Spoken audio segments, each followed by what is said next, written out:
fish for the day. It's starting to look up. Hopefully we can do some more. Hey, Old Inlet, we're out here catching some small ones, but we're having a great time.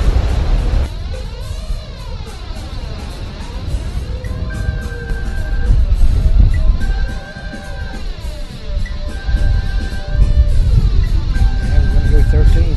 All right, we'll get 14 out of them then, right? Yep.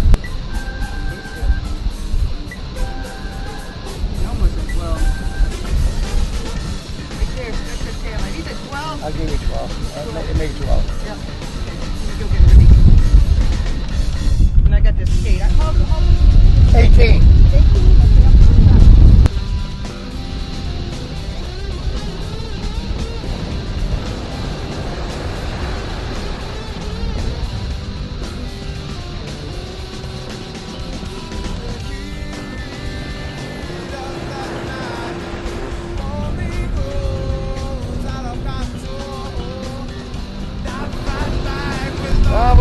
We've been in some pretty good fishing positions yesterday, and today's been a little slow though.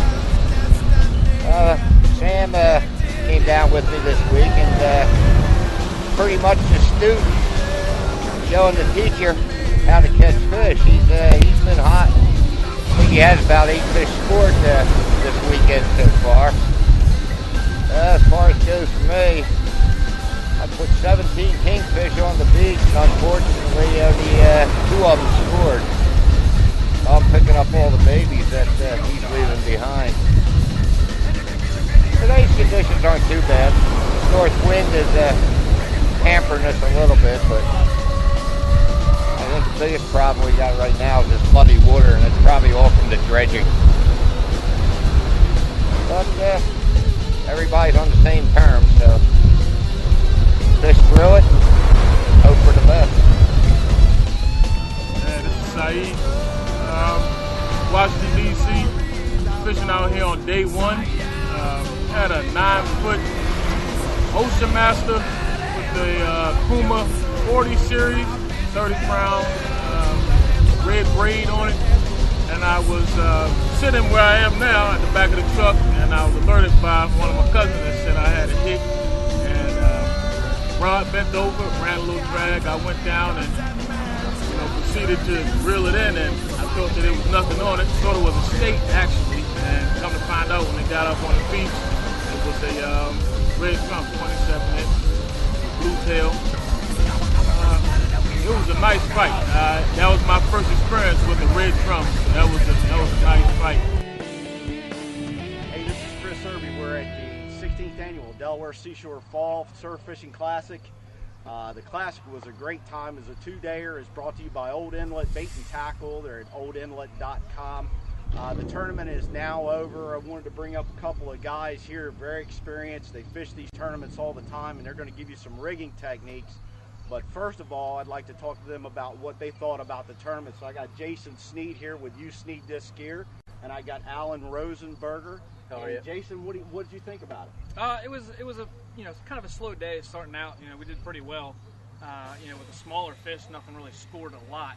But we did get into a couple of fish. It was fun. It was definitely a good time. Nice. We did pretty well. Yeah, cool. Alan, what did you think? Both days were fun to fish. Yesterday we had some real muddy water.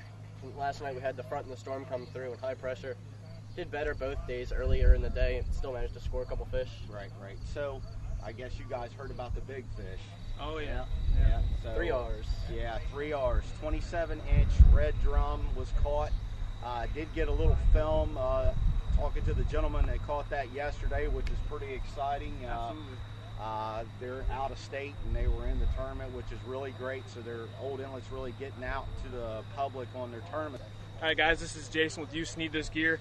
I'll show you how to tie a basic top and bottom rig.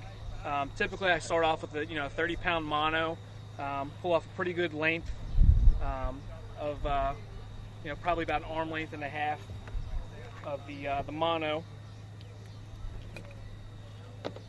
Start off by tying a swivel right on the one end with just a basic Palomar knot here.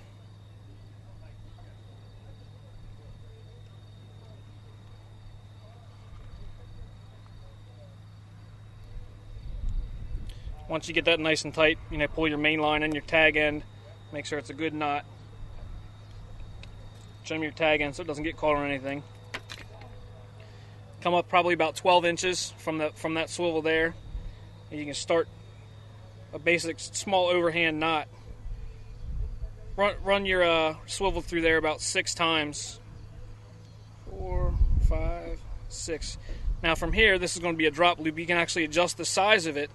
The size of your loop is going to control how big your line is for your drop loop. All right, you can actually move it from the swivel, and you can make it bigger or smaller. From here, you go about halfway up your turns, split that, and then pull your bottom loop through, like so. All right.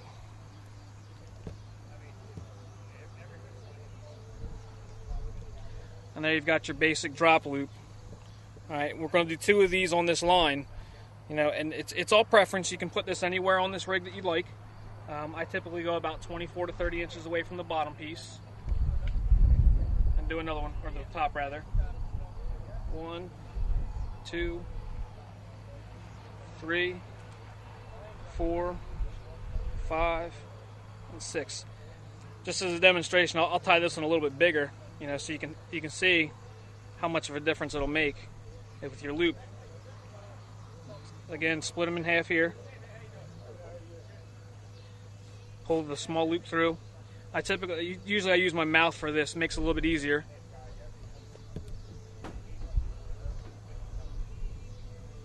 And if you need to, as you're doing that, you can wet that so it tightens up a little bit easier. From here, obviously you see that what I do is I actually cut. Sometimes you can take this here and literally just slide a float over the back side, and you can actually loop this through a hook if you're using a bigger hook, but we like to use smaller hooks. So you actually just cut one side of it. Be sure not to cut both sides. All right. Just cut that there, and you'll have your drop. And typically you just take your float, run your float on there. Sometimes we'll use some beads on either side. I'll just show you what we'll do with just one float. All right, then you grab your hook.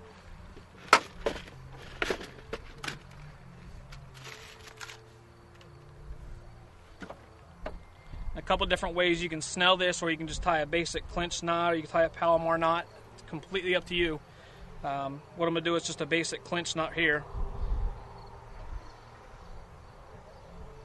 Wrap that a couple times through your bottom loop with the hook eye. Pull the tag in through the loop you just made. Usually you're going to have to wet these just to make sure it goes down smoothly, otherwise you'll start to basically kink the line up a little bit.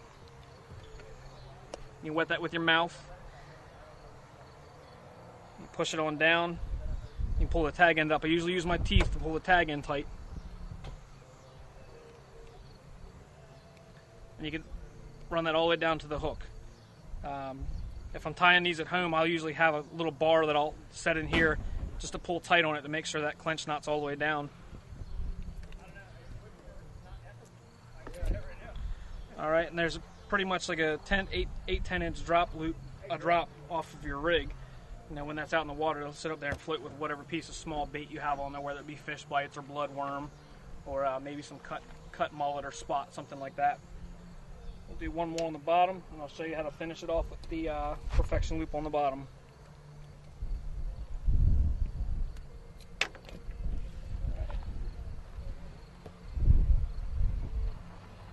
One more float. Of course, this one's going to be a little bit shorter.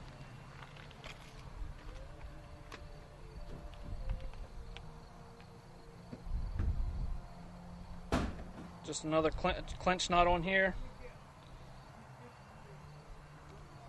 Through the loop there, and back through the main loop that you created with the first one.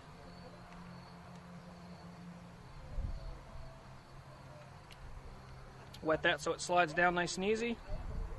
There you go. Of course, that's all there is to it. Now what you can do, there's 2 different ways you can do this. Of course, this is the swivel you're going to use that you're going to tie to your main line, whether it be braid or mono, it really doesn't matter. On the bottom of this, sometimes you can do a perfection loop on the bottom, that you just run the loop through the weight, or a lot of times what we'll use is a snap swivel. You know, just a regular old snap swivel with, you know, basically coast lock on there. All right, you can do a Palomar, you can do a clinch knot. I prefer Palomar because I think it's a little bit stronger.